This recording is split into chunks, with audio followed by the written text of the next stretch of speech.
Hello மக்களே, இன்னைக்கு நாம ஏலியன் ஃப்ரான்ச்சைஸில் இருக்க 4வது படமான ஏலியன் ரிசரக்ஷன் அப்படின்ற படத்தை தான் பார்க்க போகிறோம். இந்த படம் 1997 ரிலீஸ் ஆயிருக்கு. இதுக்கு முன்னாடி பார்த்த ஏலியன் 3 படத்தில் ரிப்ளி தன்னைத்தானே அழிச்சுக்கிட்டு அவங்க கூடவே அந்த ஏலியன்ஸோட ராணியையும் அழிச்சிடுறாங்க. அவ்வளோதான், இதுக்கப்புறமேட்டு ஏலியன்ஸ் உருவாக வாய்ப்பே கிடையாது அப்படின்னு நினைக்கும் போது தான் இந்த படத்தில் ரிப்ளியும் உயிரோட வராங்க, அந்த ஏலியனோட ராணியும் உயிரோட வருது. அது எப்படி ரெண்டு பேரும் செத்தக்கு அப்புறமேட்டு திரும்ப எப்படி உயிரோட வந்தாங்க அப்படின்றது தான் இன்னைக்கான படத்தில் பார்க்க போகிறோம். ஸோ என்னாச்சு அப்படின்றத பார்க்கறதுக்கு முன்னாடி இன்னும் யாராச்சும் சப்ஸ்கிரைப் பண்ணாமல் பார்த்துட்டு இருந்தீங்கன்னா சப்ஸ்கிரைப் பண்ணிக்கோங்க. அப்படியே பக்கத்தில் இருக்க பில் பட்டனையும் கிளிக் பண்ணி ஆளில் போட்டுக்கோங்க. இன்ஸ்டாகிராமில் ஃபாலோ பண்ணாதவங்களும் ஃபாலோ பண்ணிக்கோங்க. டிஸ்கிரிப்ஷனில் லிங்க் கொடுத்துருக்கேன். நீங்கள் பார்த்துட்டு இருக்கிறது வாய்ஸ் ஆஃப் தமிழச்சி, நான் உங்கள் டிஎன்சி. வாங்க இன்னைக்கான படத்துக்குள்ளே போகலாம். படத்தோட ஆரம்பத்தில் ஒரு பெரிய ஸ்பேஸ் ஷிப்பை காமிக்கிறாங்க. அதுக்குள்ள 42 சோல்ஜர்ஸ் இருக்காங்க. அவங்க கூடவே 7 சயின்டிஸ்டும் இருக்காங்க. அந்த 7 சயின்டிஸ்டும் யாருக்கோ ஆப்ரேஷன் பண்ணிட்டு இருக்காங்க. யாருக்குன்னு பார்த்தா நம்ம ரிப்ளி. அவங்களோட வயிற்ற கிழிச்சு வயிற்றுக்குள்ள இருந்து அந்த ஏலியன் ராணியை வெளியே எடுக்கிறாங்க. அந்த ஏலியனும் இன்னும் உயிரோட இருக்கு. அப்படியே அதை எடுத்து ஒரு ஓரமா பத்திரமா வச்சுட்டு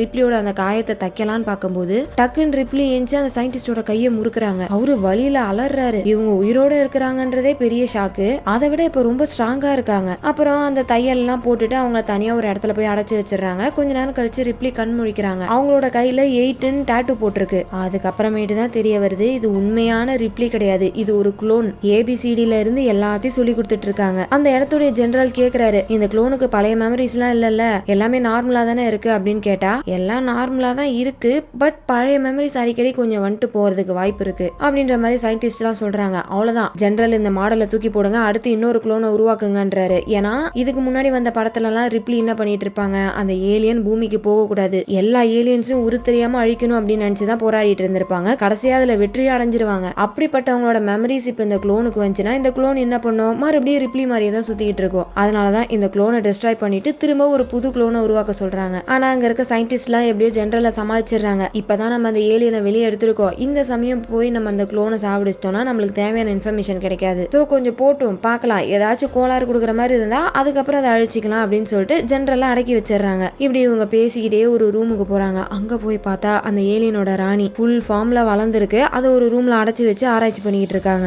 இந்த பக்கம் ரிப்ளியோட குளோனை காமிக்கிறாங்க. இந்த குளோனை எப்படி உருவாக்கியிருப்பாங்கன்னா, கடைசியா நம்ம ரிப்ளி இறந்தாங்கல்ல, அந்த டெட் பாடியில இருந்து சில பிளட் சாம்பிள்ஸ் எடுத்து வச்சுதான் இந்த குளோனை உருவாக்கியிருக்காங்க. ஆனா அவங்க சாகும்போது வயிற்றுக்குள்ள ஏலியன் இருந்துச்சுல, அந்த ஏலியனோட டிஎன்ஏவும் ரிப்ளியோட டிஎன்ஏ கூட கலந்துருக்கு. சோ ஆட்டோமேட்டிக்கா ரிப்ளியை குளோன் பண்ணும்போது அவங்க வயிற்றுக்குள்ள இருக்க ஏலியனுமே குளோன் ஆயிருக்கு. அப்படிதான் இப்ப இந்த ராணி ஏலியனை உருவாக்கியிருக்காங்க. எல்லாரும் என்ன நினைக்கிறாங்கன்னா, இந்த ஏலியன்ஸ் மூலியமா நம்மளுக்கு தீராத சில நோய்கள் இருக்கும்ல, அதுக்கான மருந்தெல்லாம் நம்மளால கண்டுபிடிக்க முடியும் அப்படின்னும், இதுங்களை டேம் பண்ணி வச்சுக்கிட்டோம்னா எல்லா விஷயத்தையும் நம்மளால சாதிக்க முடியும் அப்படின்ற மாதிரி தான் நினைச்சுக்கிட்டு இந்த ஆராய்ச்சி பண்ணிட்டு இருக்காங்க. ஆனா ரிப்ளி சொல்ற மாதிரியே இந்த குளோன் என்ன சொல்லுதுன்னா, நீங்க எல்லாரும் சாக போறீங்க, அந்த ஏலியன்ஸ் எல்லாரும் சாதாரணமா நினைச்சுக்கிட்டு இருக்கீங்களா, அது என்ன நாயா பிஸ்கெட் போட்டதும் வாலாட்டிக்கிட்டே நீங்க சொல்றதெல்லாம் கேட்கறதுக்கு, நீங்க நடக்கிறதெல்லாம் கனவுல தான் நடக்கும் அப்படின்ற மாதிரி இவங்க இந்த பக்கம் சொல்லிக்கிட்டு இருக்க. இன்னொரு பக்கம் இவங்களோட ஷிப்ல ஒரு சின்ன ஷிப் வந்து டாக் ஆகுது. அந்த ஷிப்புக்குள்ள இருந்து ஒரு 6 பேர் வராங்க. இவங்க எல்லாரும் மிலிட்டரி ஆட்கள்லாம் கிடையாது, காசு கொடுத்தா எந்த வேலை வேணா செய்வாங்களே அப்படிப்பட்ட ஒரு குரூப். அவங்களுக்கு நம்ம ஜெனரல் கை நிறைய காசு கொடுத்து சில பொருட்களை வாங்குறாரு. என்ன பொருட்கள்னு தெரியல, அது எல்லாத்தையுமே இறக்கி வச்சுட்டு ஜெனரல் கிட்ட காசு வாங்கும்போது அவங்க என்ன சொல்றாங்கன்னா, இந்த காசு மட்டும் எங்களுக்கு பத்தாது, ரொம்ப தூரம் டிராவல் பண்ணி வந்திருக்கோம்ல, பயங்கர டயர்டா இருக்கு, சோ ஒரு 2 நாள் மட்டும் நாங்க ரெஸ்ட் எடுத்துட்டு போகணும், உங்க ஷிப்ல இடம் கிடைக்குமா அப்படின்னு கேட்டோன்னே அந்த ஜெனரலும் சரின்னு சொல்றாரு. ஆனா ஒரு சில ரூல்ஸ் இருக்கு, அதை ஃபாலோ பண்ணா மட்டும்தான் உங்களால இங்க இருக்க முடியும் அப்படின்னு சொல்லிட்டு அந்த ரூல்ஸை சொல்ல ஆரம்பிக்கிறாரு. முதல் விஷயம், யாருமே ரெஸ்ட்ரிக்டட் ஏரியாக்குள்ள போக கூடாது. 2வது விஷயம், உங்களோட குரங்கு சேட்டை எல்லாத்தையும் 2 நாளைக்கு மூட்டை கட்டி வச்சிருங்க. 3வது விஷயம், நீங்க எல்லாம் எவ்வளவு மோசமானவங்கன்னு தெரியும், சோ யாரும் மாத்தி மாத்தி அடிச்சுக்காதீங்க, இந்த ஷிப்புக்குள்ள சண்டையே நடக்க கூடாது, சரியா அப்படின்ற மாதிரி சில ரூல்ஸ் சொல்லிட்டு போறாரு. சரி இவங்க அப்படி இங்க என்னதான் பண்ணிக்கிட்டு இருக்காங்க, ஏன் இந்த ரெஸ்ட்ரிக்டட் ஏரியாக்குள்ள எல்லாம் போக கூடாது, அதுக்குள்ள என்ன இருக்குது அப்படின்னு பார்த்தா, ஏகப்பட்ட மனுஷங்களை உயிரோட அங்க புடிச்சு வச்சு ஆராய்ச்சி பண்ணிக்கிட்டு இருக்காங்க. அவங்களுக்கு முன்னாடி எல்லாம் அந்த ஏலியன்ஸோட முட்டை இருக்கு, இந்த மனுஷங்களை தான் அவங்க பொருள்னு சொல்லி இறக்கி வச்சுட்டு போயிருக்காங்க. அதாவது இப்போ ஒரு 6 பேர் வந்தாங்கல்ல, அவங்க தான் இந்த மனுஷங்க எல்லாத்தையும் இங்க கொண்டு வந்து ஒப்படைச்சிருக்காங்க. இல்லீகலா பூமியில இருந்து கடத்திட்டு வந்து இங்க இருக்க மிலிட்டரி ஆட்கள் கிட்ட ஒப்படைக்கிறாங்க காசுக்காக. இந்த பக்கம் அந்த முட்டை எல்லாமே புரிஞ்சு மனுஷங்களை ஏலியனா மாத்திருச்சு. இன்னொரு பக்கம் இப்பதானே ஜெனரல் சண்டைலாம் போடக்கூடாதுன்னு சொல்லிட்டு போயிருக்காரு. ஆனா இவங்க அதை பத்தி எல்லாம் கண்டுக்கல. நேரா ரிப்ளி குளோன் கிட்ட போய் வம்பிழுது அவங்க கிட்ட சண்டை வளர்த்துக்கிட்டு இருக்காங்க. ஒருத்தவன் நல்லா மலை மாடு மாதிரி இருக்கான், அவனை இந்த குளோன் அசால்ட்டா அடிச்சு சாச்சிருது. இன்னொருத்தவன் தம்பிள்ஸ் எடுத்து மூக்கிலே வைக்கிறான். ஆனா அப்பயுமே குளோனு கன்னு மாதிரி நிக்குது. எவனாலேயே ரிப்ளிய தொட கூட முடியல, அந்த அளவுக்கு ஸ்ட்ராங்கா இருக்கு. எப்படி இந்த அளவுக்கு ஸ்ட்ராங்கா அந்த குளோனை உருவாக்குனாங்கன்னு பார்த்தா, இவங்க எல்லாம் அப்படி உருவாக்கல, தானாவே அந்த குளோன் அந்த மாதிரி ஆகிருக்கு. ஏன்னா அவங்களோட உடம்புக்குள்ளதான் ஏலியனோட டிஎன்ஏ இருக்குல்ல, சோ அந்த ஏலியன் எந்த அளவுக்கு ஸ்ட்ராங்கா இருக்கோ அதே மாதிரி இந்த குளோனும் ஸ்ட்ராங்கா இருக்கு. அது மட்டும் கிடையாது, ஏலியனோட உடம்புக்குள்ள ரத்தத்துக்கு பதிலா ஆசிட் இருக்கும்ல, அதே மாதிரிதான் இந்த குளோனுக்கும் அதோட உடம்புக்குள்ள ஆசிட் இருக்கு. இன்னொரு பக்கம் அந்த சயின்டிஸ்ட் எல்லாரும் கொண்டு வந்த மனுஷங்களை ஏலியன்ஸா மாத்திட்டாங்க. அதுங்கள ஒரு கூண்டுல வச்சு ஆராய்ச்சி பண்ணிட்டு இருக்காங்களா. அப்போ ஒரு கொழுப்பு பிடிச்ச சயின்டிஸ்ட் சரியான திமிரு பிடிச்சவன் புள்ள அந்த ஏலியனை வெறுப்பேத்திக்கிட்டு இருக்கான். ஏலியனுக்கே காண்டாகிற அளவுக்கு இவன் பண்றானா பாருங்களேன். அது கொலை வெறியில இருக்கு. விட்டா அந்த கண்ணாடியே உடச்சிக்கிட்டு வெளியே வந்துரும் புள்ள. ஆனா அதை பயங்கர ஸ்ட்ராங்கா செஞ்சிருக்காங்க, ஏலியனால உடைக்க முடியல. கோவத்துல அதை வாட்டு துடிச்சுக்கிட்டே இருக்கா. அப்ப அந்த கொழுப்பு எடுத்தவன் என்ன பண்றான், ஸ்மோக் பட்டன் ஆன் பண்ணி விட்டுறான். அந்த ஏலியன் வழியில துடிக்குது. இதுதான் அதுங்களோட வீக்னஸ் புள்ள இருக்கு. இப்ப அந்த வழியில திரும்பியும் செம்ம கோவத்துல இவனை பார்த்து முறைச்சிக்கிட்டே உரும்பிக்கினே வருது. இவன் என்ன பண்றான், திரும்பி அந்த பட்டன் மேல கை வைக்க போறான் பாருங்க. அதை பார்த்துட்டு இந்த ஏலியன் அப்படியே சைலண்டா நின்றுது. சோ எப்படி நம்ம நாய்க்கு ட்ரைனிங் கொடுப்போம் அதே மாதிரியே இவங்க அதுங்களோட வீக்னஸை வச்சு அந்த ஏலியனை கட்டுப்படுத்த நினைக்கிறாங்க. இது எந்த அளவுக்கு சாத்தியம்னு தெரியல, ஆனா இதை வச்சு கண்டிப்பா அந்த ஏலியன்ஸை நம்மளால கட்டுப்படுத்த முடியும்டா அப்படின்ற மாதிரி இந்த சயின்டிஸ்ட் ஒரு பக்கம் சந்தோஷப்பட்டுக்கிட்டு இருக்க, இன்னொரு பக்கம் அந்த 6 பேர் வந்தாங்கல்ல அதுல ஒரு பொண்ணை காமிக்கிறாங்க. அவளோட பேரு கால். அவ என்ன பண்றா, எல்லாரும் அசந்த நேரமா பார்த்து இந்த பக்கம் ரிப்ளியை கொலை பண்றதுக்காக வரா. ஒரு கத்தி எடுத்து ஓங்கி குத்தலான்ட்டு போகும்போது நெஞ்சில மார்க்க பாக்குறா. அந்த ஏலியன் ஆபரேட் பண்ணி எடுத்திருப்பாங்கல்ல, அந்த ஆபரேஷன் மார்க் இருக்கு. அதை பார்த்துட்டு இந்த கால் பயப்படுறா. அப்போனா அந்த ஏலியனை வெளியே எடுத்துட்டாங்களா அப்படின்ற மாதிரி செமையா பயப்படுறா. இந்த ரிப்ளி குளோன் யாருன்னே இவளுக்கு தெரியல. நீ யாரு அப்படின்னு கேட்டா இந்த குளோன் தன்னோட பேரு ரிப்ளின்னு சொல்லுது. அதுக்கு வாய்ப்பே இல்லையே, ரிப்ளி 200 வருஷத்துக்கு முன்னாடி இறந்துட்டாங்களே அப்படின்ற மாதிரி கால் சொல்றா. இப்பதான் நம்மளுக்கே தெரியுது ரிப்ளி இறந்து 200 வருஷம் ஆகுது புள்ள இருக்கு. இத்தனை வருஷம் கழிச்சு இப்பதான் அந்த ராணி ஏலியனை வெளியே சக்சஸ்ஃபுல்லா எடுத்திருக்காங்க. இந்தாமா பொண்ணு, யார் நீ, எதுக்கு நீ என்ன கொலை பண்ண வந்திருக்க, ஒழுங்கா வெளியே ஓடி போயிடு இல்லன்னா நான் உன்னை கொன்றுவேன் அப்படின்னு சொல்லிட்டு காலை குளோன் வெளியே மிரட்டி அனுப்பி விடுது. வெளியே போன கால் நேரம் அந்த மிலிட்டரி ஆட்கள் கிட்ட மாட்டிக்கிறாங்க. அவங்க தான் முன்னாடியே சொல்லியிருப்பாங்கல்ல, ரெஸ்ட்ரிக்டட் ஏரியாக்குள்ள எல்லாம் போக கூடாது, அங்கேயும் இங்கேயும் சுத்தக்கூடாதுன்னு சொல்லிருப்பாங்க.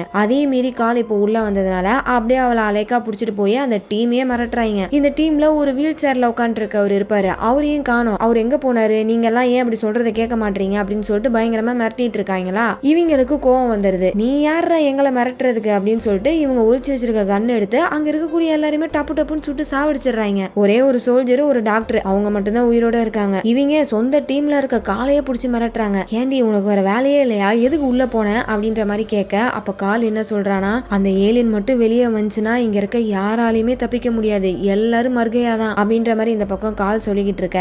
அப்படியே அந்த பக்கம் அந்த ஏலியனை காமிக்கிறாங்க. ஒரு சயின்டிஸ்ட் வெறுப்பேத்திக்கிட்டு இருந்தால அந்த கூண்டுக்குள்ள 3 ஏலியன் இருக்கு. அதுங்க 3மே இப்ப ஏதோ பேச்சுவார்த்தை நடத்திக்கிட்டு இருக்கு. என்ன பேசிச்சிங்களோ என்னன்னு தெரியல, டப்புன்னு 2 ஏலியன் மாத்தி மாத்தி சண்டை போட்டுக்குதுங்க. அதாவது அந்த வெறுப்பான ஏலியன் தான் ஏதோ ஒன்னு சொல்றதுக்கு, அதை கேட்டு இந்த 2 ஏலியன்ஸும் மாத்தி மாத்தி சண்டை போட்டுட்டு இருக்கு. அப்படியே சண்டை போட்டுட்டு ஒரு கட்டத்துல ஒரு ஏலியன் இன்னொரு ஏலியனை குத்தி கொன்றுது. என்னடா ஆச்சு, இந்த ஏலியன்ஸுங்களுக்கு அறிவே இல்ல, மாத்தி மாத்தி அதுங்களே கொன்னுக்குதே அப்படின்னு நினைச்சா இந்த சயின்டிஸ்டுக்கு தான் அறிவு இல்ல. ஏன்னா அந்த ஏலியன்ஸுக்கு நல்லாவே தெரிஞ்சு போச்சு, எப்படியும் நம்மளால இந்த கண்ணாடியை உடச்சிக்கிட்டு வெளியே போக முடியாது அப்படின்னு தெரிஞ்சுக்கிட்டு அந்த ஏலியன்ஸோட உடம்புக்குள்ளதான் ஆசிட் இருக்குல்ல, ஆசிட் எது மேல பட்டாலுமே உருகி போயிடுமே. அதுக்காக தான் இந்த 2 ஏலியன்ஸையும் வேணும்னே சண்டை போட வச்சு ஒரு ஏலியனை கொன்னு அந்த கொல்லப்பட்ட ஏலியனோட உடம்புக்குள்ள இருக்க ஆசிட் அந்த கூண்டை உருக்கிடுது.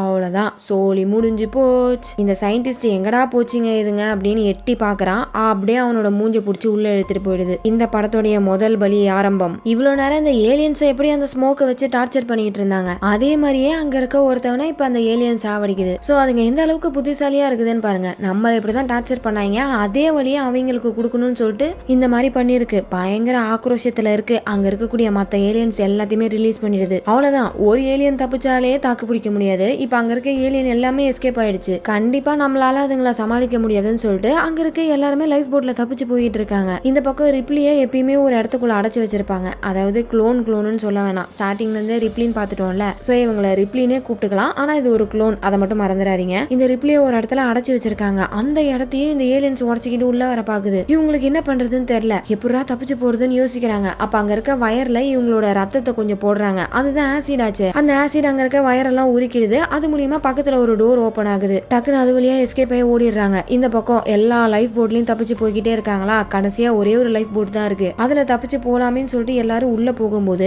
அவங்க கூடவே ஒரு ஏலியனும் உள்ள போயிடுது. ஒருத்தங்க கூட தப்பிக்கல. அந்த லைஃப் போட்ல இருக்க எல்லாருமே காலி. ஆனா இப்ப அந்த லைஃப் போட் தயாராகி அந்த ஷிப்பை விட்டு கிளம்பி போகுது. அப்படி போறதுக்கு முன்னாடியே அங்க இருக்கிறவங்க உள்ள ஒரு கிரனேட போட்டுறாங்க. கரெக்டா அந்த லைஃப் போட் பறந்து ஸ்பேஸுக்கு போனதும் இவங்க பட்டனை அழுத்தி அந்த லைஃப் போட்டை வெடிக்க வச்சிடறாங்க. அதோட சேர்த்து அந்த ஏலியனும் வெடிச்சிருது. ஒருவேளை இவங்க மட்டும் இந்த மாதிரி பண்ணலன்னா ஈஸியா அந்த ஏலியன் பூமிக்கு போயிருந்திருக்கும். இன்னொரு பக்கம் அந்த குரூப்பை காமிக்கிறாங்க. மொத்தம் 6 பேர் வந்தாங்க. அதுல வீல் சேர்ல இருக்கிறவரை காணோம். மீதி 5 பேர் இருக்காங்க. அவங்க கூட ஒரு சோல்ஜர் மேனேஜர், இன்னொரு சயின்டிஸ்ட், இவங்க எல்லாரும் அங்க இருந்து தப்பிச்சு போய்கிட்டு இருக்காங்க. அப்போ அந்த குரூப்ல இருக்க ஒருத்தவன் என்ன பண்றான், போற வழியில அங்க இருக்கிற கன்னை பாக்குறான். சரி ஓசையா கிடைக்குதே கன்னு, அதை எடுத்துட்டு போயிடலாமே அப்படின்னு சொல்லிட்டு இந்த ஏலியனை பத்தி தெரியாம குரூப்பை பிரிஞ்சு தனியா வரான். அந்த கன்னை எடுத்துட்டு பார்த்தா பக்கத்துல இன்னொரு கன்னு, அந்த கன்னையும் எடுத்துட்டு போலான்ட்டு நினைக்கும் போது அப்படியே கீழே இருந்து ஏலியன் அவனை புடிச்சு உள்ள இழுத்து சாவடிச்சிருது. இந்த கதறல் சவுண்டை கேட்டுட்டு மீதி பேர் எல்லாரும் ஓடி வந்து பாக்குறாங்க. ஆல்ரெடி அந்த பையன் செத்துட்டான். அப்படியே ஸ்லோ மோஷன்ல திரும்பி பார்த்தா பின்னாடி ஒரு ஏலியன் இவங்களுக்காக காத்துக்கிட்டு இருக்கு. மிரண்டு போய் ஓட ஆரம்பிக்கிறாங்க. தப்பிச்சிருவாங்கன்னு பார்த்தா அங்க இருக்க டோர் லாக் ஆயிருக்கு, திறக்கவே முடியல. இனிமேல் நம்மளால தப்பிக்கவே முடியாதுடா அப்படின்னு சொல்லி இவங்க நினைச்சிட்டு இருக்கும் போது எங்கேயோ இருந்து விசில் சவுண்ட் கேக்குது. அவ அப்படின்னு சொல்லிட்டு இந்த ஏலியன் திரும்பி பாக்குது. ஆனா யாரையுமே காணோம். அந்த விசில் வந்த சவுண்ட் கேட்டுக்கிட்டே போகுது. அப்போ ஒரு கன்னு வந்து அந்த ஏலியனோட வாயிலே பொட்டுன்னு சுடுமா. யாருன்னு பார்த்தா நம்ம ரிப்ளி. அப்பாடா ஒன்ன கொன்னாச்சு, இன்னும் எத்தனை இருக்குது அப்படின்னு கேட்டா இந்த சயின்டிஸ்ட் இன்னும் 12 ஏலியன் இருக்குன்னு சொல்றாரு. ரைட்ரா ரைட்டு, இருந்தா ஊருக்கு இல்லனா சாமிக்கு அப்படின்னு சொல்லிட்டு அங்க இருந்து எல்லாரும் கிளம்புறாங்க. ஆனா இந்த கால் ரிப்ளிய நம்புறதா இல்ல. ஏன்னா இந்த ஏலியன்ஸ் எல்லாம் வந்தது யார் மூலியமா, ரிப்ளி மூலியமா தான். அதாவது ரிப்ளின்ற இந்த குளோன் மூலியமா தான். சோ இவளுக்குள்ளேயே அந்த ஏலியன்ஸோட குணம் இருக்கும். இவளும் எப்ப வேணா அந்த ஏலியன்ஸ் மாதிரியே மாறலாம். இந்த மாதிரி நிலைமையில இவளை நம்ம கூட கூட்டு போறது சேஃப் கிடையாது அப்படின்ற மாதிரி கால் சொல்லி பயப்படுறா. ஆனா கூட இருக்க எல்லாரும் என்ன சொல்றாங்கன்னா, இப்ப நம்மளை காப்பாத்தினதே ரிப்ளி தான், ஏதா இருந்தாலும் பாத்துக்கலாம், அந்த அளவுக்கு எல்லாம் ஒண்ணும் ஆகாது அப்படின்னு சொல்லி காலை சமாளிச்சுட்டு அங்கிருந்து போக ஆரம்பிக்கிறாங்க. அப்பதான் ரிப்ளி ஒண்ணு நோட்டீஸ் பண்றாங்க. என்னன்னா இந்த ஷிப் நவுற மாதிரி இருக்கு. அப்பதான் அந்த சயின்டிஸ்ட் ஒரு குண்டு தூக்கி போடுறாரு பாருங்க. இந்த மாதிரி ஒரு எமர்ஜென்சி சிச்சுவேஷன்ல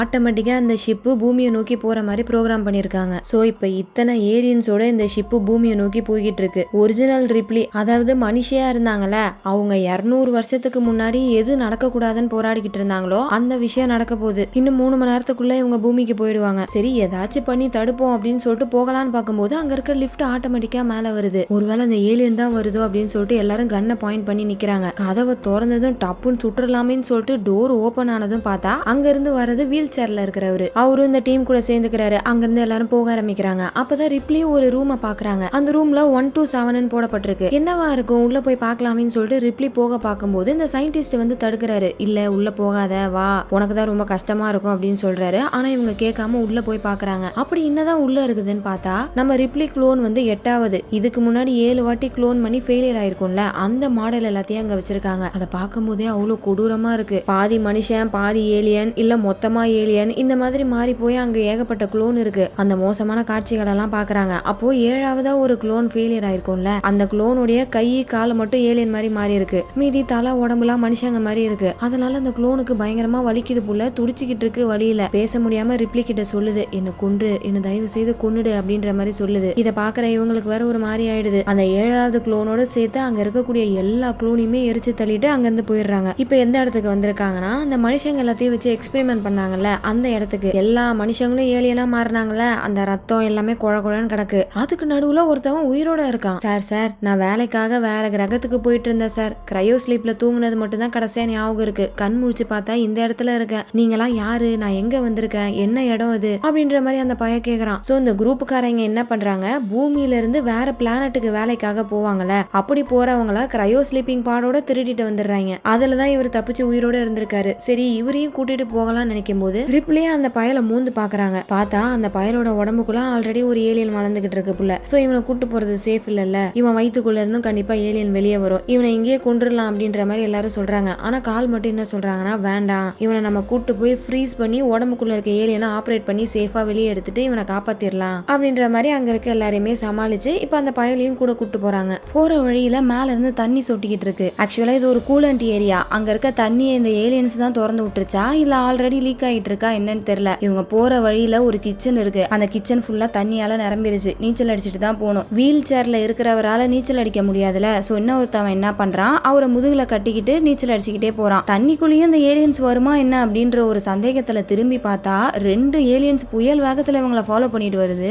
உசுரை கையில புடிச்சிட்டு நீந்திக்கிட்டு இருக்காங்க. ஆனா ஒரு பொண்ணுனால பதட்டத்துல நீந்த முடியல. ரொம்ப நேரமா நீச்சல் அடிச்சு பாக்குற, முன்னாடி போகவே முடியல. ஒரு கட்டத்துல அந்த ஏலியன் கிட்ட மாட்டிக்கிறா. அவளை கொன்னுட்டு திரும்ப அந்த 2 இவங்களை ஃபாலோ பண்ணிக்கிட்டு இருக்கு. அப்போ ஒரு ஏலியனை இவங்க சுட்டு சாவடிச்சிடுறாங்க. இன்னொரு ஏலியன் அந்த புல்லட்ல மிஸ் ஆகி திரும்ப இவங்களை ஃபாலோ பண்ணிட்டு வருது. எப்படியாச்சும் இவங்க தப்பிச்சு மேல போயிடலாம் அப்படின்னு சொல்லிட்டு நீந்திக்கிட்டு மேல வந்து பார்த்தா அந்த இடத்துல ஏலியன் ஒரு வலை மாதிரி பின்னி வச்சிருக்கு. அதை பிச்சுக்கிட்டு வெளியே வராங்களே, அந்த இடத்துல ஏகப்பட்ட முட்டைகள். அதுல ஒண்ணு புரிஞ்சு நம்ம ரிப்ளி மூஞ்சில ஒட்டிக்குது. அதை எடுக்கிறதுக்காக போராடிக்கிட்டு இருக்காங்க. அப்போ இன்னொரு ஏலியன் வேற கிட்ட வருதா, மேல வேற ஏகப்பட்ட முட்டைகளா இருக்கு. சோ என்ன பண்றாங்க, இவங்க கிட்ட கிரனேட் கிரனைட் மாதிரியே துப்பாக்கி இருக்கு. அதை போட்டு அங்க இருக்கிற எல்லா முட்டையும் வெடிச்சு செதற வச்சிடறாங்க. இது அங்க கீழே வந்துட்டு இருக்க ஏலியனுக்கு வலி ஏற்படுத்துது. அந்த கேப்பை யூஸ் பண்ணி இவங்க எல்லாருமே மேல வந்துடுறாங்க. ரிப்ளியும் அந்த பாராசைட்டை பிச்சு போட்டுட்டு எல்லாருமே மேல வேக வேகமா ஏறிக்கிட்டு இருக்காங்க. அங்க ஒரு டோர் இருக்கு. ஓபன் பண்ணலான்னு பார்த்தா முடியல. அப்ப அந்த சயின்டிஸ்ட் என்ன பண்றான், இந்த டோரை திறக்க முடியல, சுட்டுதான் லாக்க ஓபன் பண்ண முடியும்னு சொல்லிட்டு கால் கிட்ட கண்ணை கேக்குறான். காலும் குடுக்குறாங்க. அந்த கண்ணை வாங்கின அடுத்த நிமிஷமே, என்னமா இவ்வளவு ஏமாலியா இருக்கியே, இப்படிலாம் இருந்தா உன்னால பொழைக்க முடியாது அப்படின்னு சொல்லிட்டு காலோட நெஞ்சிலேயே சுட்டுட்டு அங்க டோர் ஓபன் பண்ணிட்டு வெளியே போய் லாக் பண்ணிக்கிறான். அவ்வளவுதான், காலும் இறந்து போயிடுறாங்க. இங்க இருக்க எல்லாரும் வெளியே போக முடியாம மாட்டிக்கிறாங்க. இப்ப தண்ணிக்குள்ள இருந்த ஏலியன் பொறுமையா மேல ஏறி வருது. ஏணிப்படி மாதிரி மேல ஏறி போய்கிட்டு இருக்காங்க. வீல் சேர்ல இருக்கிறவரை ஒருத்தவன் தூக்கிட்டு போனான்ல, அவனோட மூஞ்சிலே இந்த ஏலியன் துப்பிடுது. அந்த பையன் வலி தாங்க முடியாம கையை விட்டுறான். நல்ல வேலை கீழே விழுறதுக்குள்ள அந்த வீல் சேர்ல இருக்கிறவர் புடிச்சிக்கிறாரு. ஆனா அந்த ஏலியன் விடுறதா இல்ல, அந்த பையன் காலை புடிச்சிட்டு இழுக்க பாக்குது. அப்ப இன்னொருத்தவன் அந்த ஏலியனை சுட்டு சாவடிச்சிடறான். கருமம் பிடிச்ச ஏலியன் செத்து போச்சுல, கையை விட்டுருக்கலாம்ல, ஆனா இன்னுமே காலை புடிச்சிக்கிட்டே இருக்கு. அந்த வெயிட் இந்த வீல் சேர்ல இருக்கிறவரால தாங்க முடியல. எவ்வளவு நேரம் அவரால் புடிச்சிட்டு இருக்க முடியும்? கொஞ்சம் கொஞ்சமா கை நழுவிக்கிட்டு இருக்கு. போச்சு, அவ்வளவுதான், இவங்க விழுந்துருவாங்க அப்படின்னு பார்த்தா இந்த பையன் என்ன பண்றான், கட்டி இருக்க பெல்ட் அவுத்து விட்டு அவன் கீழே விழுந்து வீல் சேர்ல இருக்கிறவனை காப்பாத்திடுறான். அந்த சமயம் மூடி இருக்க கதவை யாரோ திறக்கிறாங்க. அந்த ஏலியன் தான் வருதோ அப்படின்னு சொல்லிட்டு பார்த்தா வந்திருக்கிறது காலு. நெஞ்சிலேயே புல்லட்டை வாங்கினாங்க. எப்படி உயிரோட இருக்காங்கன்னு தெரியல. அப்பதான் ஒரு ட்விஸ்ட், அவங்க மனுஷியே கிடையாது, ஒரு ரோபோட். எல்லா படத்துலயும் இந்த ரோபோட்ல தாங்க ட்விஸ்டா வைக்கிறாங்க. யாரு ரோபோட்னே கண்டுபிடிக்க முடியல. நம்மளுக்கு தெரியாததை விடுங்க, இவங்க ஒரு குரூப் கூட சேர்ந்து வந்தாங்களா, அந்த குரூப்புக்கே இவங்க ரோபோட்னு தெரியாத போல இருக்கு. சோ இப்ப இவங்க கிட்ட ஒரு ரோபோட் இருக்கு. அந்த ரோபோட்டை வச்சு இந்த ஷிப்பை ஆக்சஸ் பண்ணி வெடிக்க வச்சிடலான்னு பார்த்தா இன்னும் இவங்க எல்லாரும் ஷிப்புக்குள்ளதான் இருக்காங்க. சோ அதுவும் பாசிபிள் கிடையாது. அது மட்டும் காரணம் கிடையாது, இவங்க பூமிக்கு ரொம்பவே கிட்ட வந்துட்டாங்க. சோ மொத்த ஷிப்பையும் வெடிக்க வைக்கிற அளவுக்கு போதுமான பவரும் இல்ல. அதனால என்ன பண்ண போறாங்கன்னா, ரிப்ளி ஒரு ஐடியாவை சொல்றாங்க. அப்படியே நேரம் இந்த ஷிப்பை கொண்டு போயிட்டு பூமியில மோத வச்சு வெடிக்க வைக்கிறோம், இதுதான் பிளான் அப்படின்ற மாதிரி சொல்றாங்க. இந்த ரோபோட்டும் சரின்னு சொல்லிடுது. இன்னும் 43 நிமிஷத்துல இந்த ஷிப்பு போயிட்டு பூமியில கிராஷ் ஆகிற மாதிரி செட் பண்றாங்க. அடுத்து இவங்க ஒரு ஷிப்ல தப்பிச்சு போக போறாங்கல்ல, அந்த ஷிப்புக்கு போற வழி எல்லாத்தையுமே ஓபன் பண்ணி அந்த ஷிப்பையுமே ஆன் பண்ணி வச்சுக்கிறாங்க ரெடியா. இந்த வேலையெல்லாம் பண்ணிக்கிட்டு இருக்கும்போது டக்குன்னு ஒரு ஓவர் ரைட் சிக்னல் வருது. யாருன்னு பார்த்தா அந்த சயின்டிஸ்ட். அவன் அந்த ஷிப்ல தப்பிச்சு போகலான்னு பாக்குறான் போல இருக்கு. அதை தெரிஞ்சுக்கிட்ட கால் என்ன பண்ணுது, டக்குன்னு அந்த டோர் எல்லாம் லாக் பண்ணி இவன் அந்த ஏலியன் கிட்ட போற மாதிரி எல்லா டோரையுமே க்ளோஸ் பண்ணி விட்டுருது. அவ்வளவுதான், இப்ப ஏலியன்லாம் அவனை துரத்த ஆரம்பிக்குது. இவங்க இப்ப சேஃபா அந்த ஷிப்பு கிட்ட போகலாம் அப்படின்னு நினைக்கும் போது ரிப்ளி ஏதோ ஒன்னு சென்ஸ் பண்றாங்க. என்னன்னா, அந்த ஏலியன்ஸோட ராணி வந்து ரொம்ப ஒரு வழியில இருக்கு. என்ன ஆச்சு இந்த ராணிக்கு அப்படின்னு சொல்லிட்டு அதை கேட்டுக்கிட்டே இருக்காங்களா. அப்ப டக்குன்னு ஒரு ஏலியன் அப்படியே கீழே இருந்து வந்து அவங்களை இழுத்துட்டு போயிடுது. இவங்க எல்லாரும் காப்பாத்த பாக்குறாங்க. ஆனா அந்த ஏலியன் நல்லா அவங்கள கீழே இழுத்துட்டு போனதுனால இதுக்கப்புறம் ரிப்ளியை காப்பாற்ற முடியாதுன்னு சொல்லிட்டு எல்லாரும் ஷிப்ல ஏறி தப்பிக்கிறதுக்காக போயிடுறாங்க. எல்லாரும் ஷிப்புக்குள்ள போயிட்டு தயார்படுத்திக்கிட்டு இருக்காங்க. அப்போ இந்த சயின்டிஸ்ட் பையன் வந்துடுறான். காலை கன் பாயிண்ட்ல புடிச்சு வச்சு மிரட்டுறான். ஒழுங்கா இந்த ஷிப்பை பூமியில மோதாத மாதிரி பண்ணுங்க, இல்லனா இங்க இருக்க எல்லாரையும் சுற்றுவேன் அப்படின்ற மாதிரி மிரட்டிக்கிட்டு இருக்க. அப்ப அந்த கண்ணாடி போட்டவன் அவனோட வயிற்றுக்குள்ளதான் ஏலியன் வளர்ந்துகிட்டு இருக்குல்ல, அது வெளியே வர போது போல இருக்கு. சோ எப்படியும் நம்ம சாக தான் போறோம் அப்படின்னு சொல்லிட்டு வேகமா அந்த சயின்டிஸ்ட் கிட்ட போறான். அந்த சயின்டிஸ்டும் டப டபன்னு சுடுறான். அதை பத்திலாம் அந்த கண்ணாடிக்காரன் கண்டுக்கிறதா இல்ல. போயிட்டு அவரை வயிறோட வயிறா சேர்த்து பிடிச்சிக்கிறான். கொஞ்ச நேரத்திலேயே அந்த ஏலியன் பிச்சுக்கிட்டு வெளியே வருது. அப்படி வெளியே வரும்போது முன்னாடி அந்த சயின்டிஸ்ட் இருக்கானா, அவனோட மண்டையும் பொழந்துன்னு வெளியே வந்துருது. இந்த கண்ணாடியும் அவன் செத்தது மட்டும் இல்லாம கூட அந்த சயின்டிஸ்டையும் சாவடிச்சிட்டான். இந்த பக்கம் ரிப்ளிய ஒரு ஏலியன் தூக்கிட்டு போகுது. எங்க தூக்கிட்டு போகுதுன்னு பார்த்தா அந்த ஏலியன்ஸோட ராணி கிட்ட போய் போடுது. அங்கதான் அந்த ராணி கத்திக்கிட்டு இருக்கு. எதுக்காக இது இப்படி வழியில துடிச்சுக்கிட்டு இருக்குன்னு பார்க்கும்போது தான் தெரிய வருது, எப்படி நம்ம ரிப்ளியோட உடம்புல ஏலியன்ஸோட டிஎன்ஏ கலந்துருக்கோ அதே மாதிரியே அந்த ஏலியனோட ராணிக்குள்ளயும் மனுஷங்களோட டிஎன்ஏ கலந்துருக்கு. சோ இத்தனை வருஷமா முட்டைகளை மட்டுமே போட்டுட்டு இருந்த ஏலியன் இப்ப மாசமாயிருக்கு. அந்த பிரசவ வழியில தான் கத்திக்கிட்டு இருந்திருக்கு போல. கொஞ்ச நேரத்திலேயே அந்த ஏலியன் பிறக்குது. அது பாக்குறதுக்கு மனுஷனும் ஏலியனும் கலந்த மாதிரி ஒரு ஹைபிரிட் ஏலியன் மாதிரி இருக்கு. வெளியே வந்தது இந்த ராணி ஏலியன்ல என்னோட மகன் வந்துட்டான் அப்படின்னு சொல்லிட்டு பாசத்தை பொழிய போதே அப்ப அந்த ஏலியன் தவடாலேயே ஒண்ணு வைக்குது ராணிக்கு. அவ்வளவுதான், வாய் கிழிஞ்சு போய் ராணி செத்து போயிடுது. என்னடா சொந்த அம்மாவையே கொன்றுச்சு அப்படின்னு பார்த்தா அது நம்ம ரிப்ளியே தான் அம்மாவா நினைக்குது. ஐயோ, இன்னும் என்னென்ன கொடுமையெல்லாம் நான் பார்க்க போறேன்னு தெரியலையே. மனுஷ குட்டியை போடுறதுக்கு பதில் ஏலியன் குட்டியா போட்டுக்கிட்டு இருக்கனே அப்படின்னு சொல்லிட்டு இவங்க அதோடைய பாசத்துல நனைஞ்சுக்கிட்டு இருக்க நிறைய மனுஷங்கள அந்த ஏலியன்ஸ் புடிச்சு வச்சிருக்கு. அதுல அந்த வெறுப்பேத்தின சயின்டிஸ்ட் இன்னும் உயிரோட இருக்கான். அவன் வேற இந்த ஏலியனை பார்த்து, ஆஹா என்ன ஒரு படைப்பு, கடவுளோட படைப்புல இப்படி ஒரு அற்புதமா அப்படின்னு இந்த ஏலியனை பார்த்து வர்ணிச்சுக்கிட்டு இருக்கானா. இதுல அந்த ஏலியன் கடுப்பாயிட்டு அவனை போட்டு தள்ளிடுது. அந்த கேப்ல ரிப்ளி தப்பிச்சு ஷிப்புக்கு போலான்னு பார்த்தா அவங்க ரிப்ளி செத்து போயிட்டாங்கன்னு நினைச்சு ஷிப்பை எடுத்துட்டு போக ஆரம்பிச்சிட்டாங்க. கேமரால ரிப்ளியை பார்த்துட்டு கொஞ்ச நேரம் வெயிட் பண்றாங்க. இவங்க ஓடி வந்து ஒரே ஜம்ப் அந்த ஷிப்புக்குள்ள வந்துடுறாங்க. அவ்வளவுதான், இங்க இருந்து தப்பிச்சு போயிடலாம் அப்படின்னு பார்த்தா இவங்க வந்த டோரை ஃபுல்லா லாக் பண்ணல போல இருக்கு. அதை போய் நான் மூடிட்டு வரேன்ட்டு கால் போறாங்க. ரொம்ப நேரமா ட்ரை பண்ணி பாக்குறாங்க, மூடவே முடியல. அப்போ மே ஐ ஹெல்ப் யூ அப்படின்னு சொல்லிட்டு இந்த ஹைபிரிட் ஏலியன் வந்து மூடி விடுது. ஆல்ரெடி உள்ள வந்துருச்சு போல இருக்கு. கால் தான் மூடிட்டாங்கன்னு நினைச்சு இவங்க அந்த ஷிப்ல கிளம்பி போறாங்க. ஆனா பிரஷர்லாம் கொஞ்சம் அன்ஸ்டேபிளா இருக்கிறதுனால ஷிப்பு பயங்கரமா ஆடுது. காலுக்கு என்னாச்சுன்னு தெரியலையே, ஏன் இன்னும் அவங்க வரல அப்படின்னு சொல்லிட்டு ஒரு சோல்ஜர் இருந்தாருல, அவரு நான் பாத்துட்டு வரேன்ட்டு போறாரு. நேரா போயிட்டு அந்த ஏலியன் கிட்ட மாட்டிக்கிறாரு. அவ்வளவுதான், அந்த சோல்ஜரை ஏலியன் சாவடிச்சிருது. அடுத்து காலை முடிக்கலாமேன்னு சொல்லிட்டு போனா அவங்க ஒரு சின்ன கேப்ல போய் ஒளிஞ்சுக்கிட்டு இருக்காங்க. என்னடா அது, இவங்க 2 பேரும் போய் ரொம்ப நேரம் ஆச்சு, அப்படி என்னதான் பண்றாங்க அப்படின்னு சொல்லிட்டு பாத்துட்டு வரலாமேன்ட்டு ரிப்ளி வராங்களே. வந்து பார்த்தா இப்படி அந்த ஏலியன் நிக்குது. என்ன பண்றதுனே தெரியல. காலை எப்படியோ புடிச்சிருச்சு புள்ள, கழுத்தை நெரிச்சிக்கிட்டு இருக்கு. அப்ப கரெக்டா ரிப்ளி வந்துட்டு அவளை கீழே விடு அப்படின்னு கத்துறாங்க. ரிப்ளி தான் இந்த ஏலியனோட அம்மா வச்சு. உடனே அது கீழே விட்டுருது. ஐயே அம்மா வந்துட்டாங்க அப்படின்னு இதை போய் பாசத்தை பொழிஞ்சுக்கிட்டு இருக்கா. அப்ப ரிப்ளி என்ன பண்றாங்க, அந்த ஏலியனோட பல்ல இவங்க கையை கீச்சு ரத்தத்தை வர வச்சு அந்த ரத்தத்தை அங்க இருக்க கண்ணாடியில தெளிக்கிறாங்க. இவங்க ரத்தம் தான் ஆசிடா இருக்கும்ல, சோ அந்த கண்ணாடி கொஞ்சம் கொஞ்சமா விரிசல் விட்டு சின்னதா ஓட்டையாயிடுது. இவங்க 2 பேரும் டக்குன்னு அங்க போய் புடிச்சிக்கிறாங்க. வெளியே இருக்க பிரஷர்ல இப்ப அந்த ஏலியன் இழுக்கப்படுது. அதுவும் எவ்வளவோ ட்ரை பண்ணுது, ஆனா போயிட்டு அந்த கண்ணாடியில ஒட்டிக்குது. அந்த பிரஷர்னால இதால எஞ்சி வரவே முடியல. கொஞ்ச நேரத்துல அந்த பிரஷர்ல பாடி பார்ட்ஸ் எல்லாமே அப்படியே ஜூசர் மாதிரி வெளியே ஊத்திக்கிட்டு இருக்கு. வலி தாங்க முடியாம இந்த ஏலியன் கதறுது. அதை பார்த்து ரிப்ளிக்கும் கொஞ்சம் கஷ்டமா இருக்கு. ஏன்னா ஒரு வகையில இந்த ஏலியன்ஸும் இவங்களோட உறவு தானே, அதனால கொஞ்சம் ஃபீல் பண்றாங்க. பட் இருந்தாலும் அதோடைய கொடூரத்தை புரிஞ்சுக்கிட்டு அப்படியே அமைதியா உட்காந்துட்டு இருக்காங்க. இந்த ஏலியன்ஸோட பாடி பார்ட்ஸ் எல்லாமே அப்படியே உறிஞ்சி வெளியே இழுக்கப்படுது. அவ்வளவுதான், உரு தெரியாம அந்த ஏலியன் அழிஞ்சு போயிடுது. இவங்க டிராவல் பண்ணிட்டு இருந்த அந்த பெரிய ஷிப்பும் பூமி மேல மோதி ஒரு பெரிய பிளாஸ்ட் ஆயிடுது. கண்டிப்பா அந்த ஏலியன்ஸ் எதுவும் தப்பிச்சிருக்காதுன்னு நினைக்கிறேன். அடுத்து இவங்களும் அந்த சின்ன ஷிப்ல சேஃபா போயிட்டு லேண்ட் ஆயிடுறாங்க. ஃபர்ஸ்ட் டைம் இப்பதான் ரிப்ளி க்ளோன் பூமியை பாக்குது. கிராஷ் ஆன ஏரியா மொத்தமா டேமேஜ் ஆகி போயிருக்கு. அதை இந்த க்ளோன் உட்காந்து பாத்துட்டு இருக்க. அப்படியே அந்த இடத்துல கட் பண்ணி படம் அங்கேயே முடியுது. ஒரு வழியா ஏலியன் பிரான்சைஸ் ஆரம்பிச்சாச்சு. கொஞ்சம் கேப் நிறைய தான் விழுது. ஏன்னா இங்க கொஞ்சம் சில ப்ராப்ளம்ஸ் போயிட்டு இருக்கா சிஸ்டம்ல, அதனால என்னால ரெகுலரா போட முடியல. இன்னும் இந்த பிரான்சைஸ்ல 5 படம் இருக்கு. அதுல 2 கிராஸ் ஓவர் பிலிம்ஸ். அதாவது பிரெடேட்டர் படம் கண்டிப்பா உங்களுக்கு தெரிஞ்சிருக்கும்னு நினைக்கிறேன். அந்த பிரெடேட்டரும் இந்த ஏலியன்ஸும் வர மாதிரி 2 படம் இருக்கு. அதை தாண்டி இன்னும் 2 படம். அது நம்ம ஸ்டார்டிங்ல ஏலியன் அப்படின்னு ஒரு படம் பார்த்தோம்ல, அந்த படத்தோடைய ப்ரீக்வல். சோ ப்ரீக்வலுக்குனே 2 படம் இருக்கு. அப்புறம் இப்போ புதுசா 2024ல ஒரு படம் ரிலீஸ் ஆக போகுது. இந்த மாதிரி மொத்தம் 5 படம் இருக்கு. இது எல்லாத்தையுமே கொஞ்சம் கேப் விட்டு பார்க்கலாம். ஒரே ஏலியன் படமா போயிட்டு இருக்குல்ல. சோ அடுத்து ஒரு சீரிஸ் ஆரம்பிச்சுட்டு அதுக்கப்புறம் திரும்ப இந்த மூவி சீரிஸ்குள்ள வரலாம். சோ இதெல்லாம் நீங்க மிஸ் பண்ணாம பார்க்கணும்னா நம்ம சேனலை மறக்காம சப்ஸ்கிரைப் பண்ணி வச்சுக்கோங்க. அண்ட் அடுத்து சீரிஸ்ல உங்களை மீட் பண்றேன். அது வரைக்கும் நீங்க பார்த்துட்டு இருந்தது வாய்ஸ் ஆஃப் தமிழச்சி. நான் உங்க டிஎன்சி. பாய்.